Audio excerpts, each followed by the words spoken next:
장애인 문화복지신문 제533호 제1면 기사입니다. 추미애 제37대 경기도지사 취임. 민선 9기 새 시대 열렸다. 공정으로 신뢰 세우고 혁신으로 미래를 열며 포용으로 함께 가겠다. 경기도 추미애 경기도지사 취임식 1일 경기도청에서 열어 대시 1부 취임 선서 2부 도민대표단 참가하는 타운홀 미팅 방식으로 진행. 대시 50명의 도민대표단 참가. 취업, 주거, 행정혁신, 경제, 교통 등 민선 9기 정책 방향 밝혀 추미애 지사 취임사 통해 도민의 선택을 도민의 삶의 변화로 증명해 보이겠다.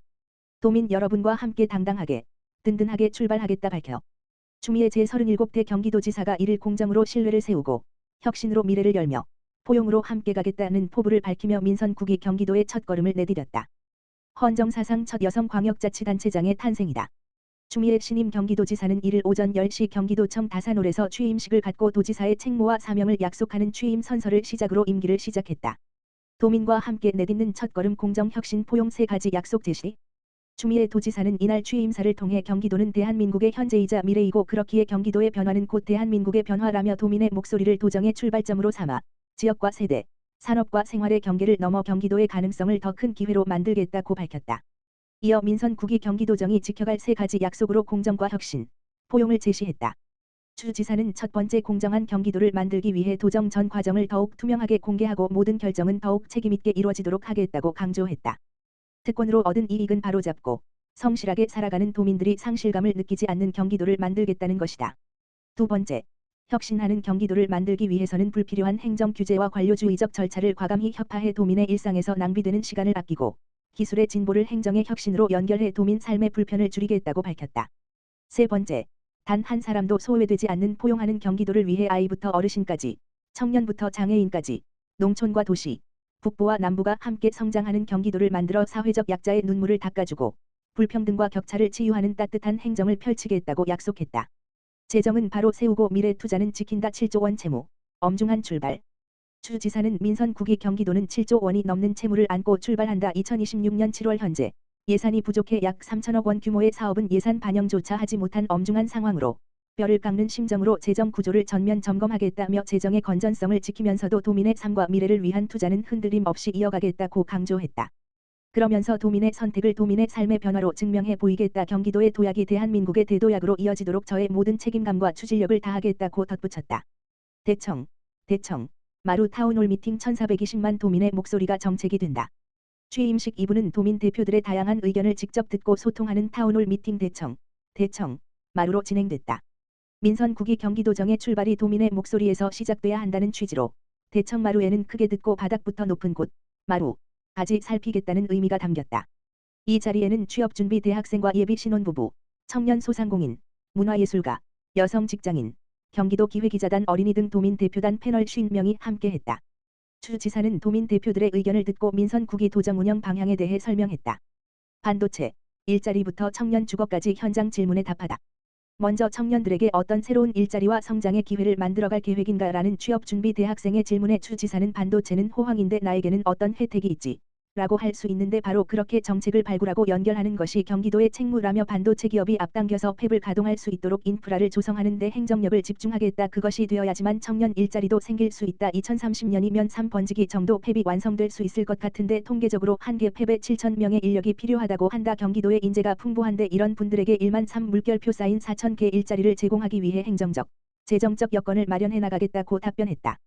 신혼부부의 안정적인 주거 정책에 대해 물은 예비 신부에게는 청년이 원하는 주거 디자인을 결합할 수 있는 공급 정책을 펼치고 싶다. 경기도에서만큼은 너무 극한의 좁은 공간에서 참아라가 아니라 여기에서 꿈을 꾸라는 공간으로 방향 전환을 하려고 하고 공급 물량도 제가 재임하는 기간 동안에는 1만 호 정도 착공될 수 있도록 할 생각이라고 밝혔다.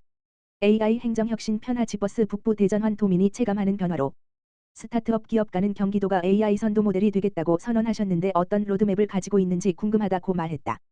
추 지사는 늦어도 2028년 초까지는 내부 지원 시스템을 가동해서 행정혁신 시스템을 이뤄내겠다며 또 데이터를 모아서 체계화해 스타트업 기업과 함께 활용할 수 있도록 민관이 함께 성장하는 AI 행정혁신 선도 모델을 만드는 등 도민이 체감할 수 있는 분야를 발굴하겠다고 답했다. 한 대학생이 경기도민의 시간과 비용을 줄일 수 있는 교통청사진에 대해 묻자 추 지사는 삶이 편안해지려면 우선 교통이 해결돼야 하는데 광역교통체계는 지자체 간 빠르게 풀 수 있도록 하고 독자적으로 경기편 하지버스 노선을 경기도 구간 안에서 투입하는 것을 신속하게 하려 한다며 도민께서 제안해 주시는 노선이 먼저 반영될 수 있도록 노선을 확충해 나가겠다고 강조했다. 경기 북부와 접경지역 규제 개선과 관련해서는 경기 북부의 신재생에너지와 기후테크 등 새로운 산업과 일자리를 창출해 경기 북부가 앞서가도록 대전환을 하고 싶다며 민통선에 민간인이 출입할 수 있는 문제를 풀기 위해서 통일부, 국방부, 국회와 노력해 평화 경제 문화 특구로 갈 수 있도록, 그래서 이제는 규제의 땅이 아니고 기회와 문화가 있는 땅이 될 수 있도록 하겠다고 역설했다. 소상공인과 지역경제가 함께 활력을 되찾을 수 있는 방안을 물은 소상공인에게는 전통시장 AI 기반 서비스 강화, 소상공인 오프라인 스마트 시스템 도입 및 온라인 스토어 판로 개척을 지원하는 정책을 소개하기도 했다. 검소하게, 더 가까이 형식보다 도민과의 소통을 택한 취임식. 이날 취임식은 도 재정 상황을 감안해 검소하면서도 도민과 직접 소통하는 소통형 행사로 진행됐다. 초청 인원은 국회의원, 도의원, 기관 단체장 및 공약 관련 도민 등 초청 인원을 400명으로 최소화했다. 초청 형식도 종이 인쇄물 대신 이미지 파일 형태의 모바일 초청장으로 대체하고 사회자도 외부 인사가 아닌 도청 직원이 진행하도록 하는 등 예산을 절감했다. 추미애 경기도지사는 취임식에 앞서 이날 오전 8시 30분 수원 인계동 현충탑 참배와 인계인수서 서명을 했다. 경기 장애인 동행 특위, 민선 국위 장애인 정책 청사진 제시, 공정혁신 포용 경기준비위원회 산하 장애인 동행 특별위원회, 위원장 서미화는 25일 민선 국위 추미애 경기도지사 당선인에게 장애인 분야 공약 검토 결과와 신규 정책 제안을 담은 활동 성과를 공식 보고했다.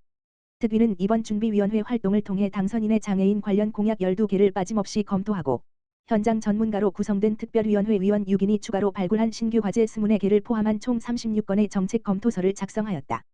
서미화 위원장은 단순한 공약 점검을 넘어 경기도 장애인 당사자와 현장 전문가들이 함께 만들어낸 정책 청사진이라고 의미를 부여했다. 중증 장애인 이동권, 특별교통수단 운전원 2.5명 기준 확보가 핵심. 이번 검토에서 가장 시급한 현안으로 떠오른 것은 중증 장애인의 이동권이다. 당선인이 직접 공약한 특별교통수단 차량 운전원 확대, AI 기반 장애인 꼴택시 통합 시스템에 대해 특위는 구체적인 실행 기준을 제시했다. 현재 경기도 특별교통수단은 차량 한 대당 운전원이 약 1.2명에 불과해 하루 8시간 운행에 그치고 중증 장애인 대기 시간이 수시간에 달하는 실정이다. 특위는 차량 한 대당 운전원 2.5명 기준을 확보해야 실질적인 스문의 시간 운행이 가능하다며 비휠체어 장애인은 바우처 택시와 연계해 리프트 차량 수요를 분산하는 방안을 함께 제안했다. 서미화 위원장은 특별교통수단 운전원 증원 하나만 제대로 실현되어도 중증 장애인의 하루가 달라진다며 당선인의 조속한 공약 이행을 요청했다. 학대 피해 장애인 쉼터 2곳분. 권역별 확충 신급.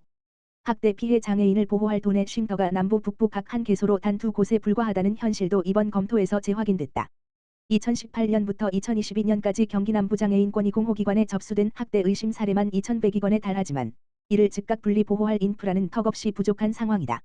특위는 미설치 권역을 중심으로 신규 거점 설치를 제안하는 한편 경기도 의료원을 피해 장애인 전담 의료기관으로 지정해 외상치료 심리 상담 증거 채취를 한 곳에서 처리하는 학대 피해 장애인 의료 심리 회복 지원 체계 구축도 이행 과제로 제시했다. 비예산 저예산 신규 과제 14건 발굴. 한정된 예산으로 장애인 도민의 정책 체감은 극대화. 의지만 있으면 임기 첫 해 즉시 가능. 이번에 새롭게 발굴된 신규 과제 20개 중 14건은 예산 편성 없이 지침 개정 제도 개선만으로도 장애 도민의 체감을 높일 수 있는 비예산 과제로 구성됐다. 주요 과제로는 경기도 장애인권리보장원 설립, 장애인 정책 책임관 신설, 정신장애인 보건복지 행정 일원화 등이 제안됐다. 특위는 적은 예산으로도 큰 정책 효과를 낼 수 있는 민선 국위 포용 경기의 상징 사업도 함께 제안했다. 발달장애인 돌봄 공공화 위기지원 체계 구축은 최중증 발달장애인의 도전행동을 지원하는 광역행동지원센터를 설치하고 장애인 가족지원센터의 예산을 확대해 가족의 돌봄 부담을 실질적으로 줄이는 구상을 담고 있다. 국제적으로도 성과가 입증된 정신장애인 및 중증정신질환자 주도 동료지원센터 시범사업은 소규모 예산으로 그동안 정책에서 소외돼 온 정신장애 당사자가 직접 자립과 회복을 주도할 수 있는 기반을 마련하는 사업이다. 이와 함께 최중증 와상장애인 첫 여행 프로젝트, 장애인 자립전환 브리지 등 장애 도민의 삶에 작지만 분명한 변화를 만드는 사업도 제안됐다. 경기도의 기존 특색 사업을 발전시키기 위한 과제도 포함됐다. 권리중심 중증장애인 맞춤형 공공일자리는 경기도가 전국 최대 규모로 운영하고 있는 사업으로 특위는 이 사업의 제도적 안정화와 지속 가능한 확대를 통해 민선 국위가 장애인 정책의 내실을 다지고 흔들림 없는 포용 경기를 만들어 나가야 한다고 제안했다. 서미화 위원장은 장애인 동행 특위는 이름 그대로 민선 국위 내내 현장에서 끝까지 동행하겠다며 당선인의 단단 동행 정신이 장애인 정책에서 먼저 꽃 피우길 기대한다고 밝혔다.